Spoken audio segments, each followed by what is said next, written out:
Bom, pessoal, tô eu aqui fazendo uma caminhada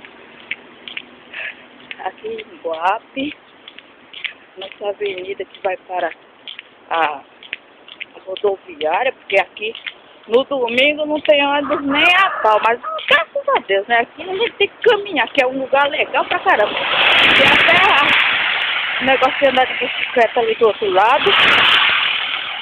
E, ó, Luciene, por aqui, ó, tem bastante terreno para vender, ok?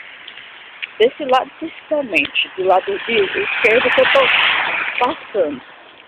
Então, é muito da hora. E eu tô indo comprar minha passagem, porque o ônibus só passa 8 horas.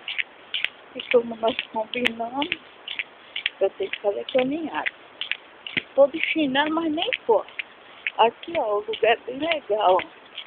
Tem lugar onde cuida de cavalo. Olha que legal. Rio Ribeira. Coisa mais linda. Eu vou desligar agora um pouquinho, porque eu só vou ligar quando eu chegar na ponte, que é pra só pra bateria, pra não fazer um vídeo de cima da ponte no Rio Ribeira, ok? Aqui, Iguape, é um dos lugares mais legais que tem no litoral sul de São Paulo. Tchau, gente!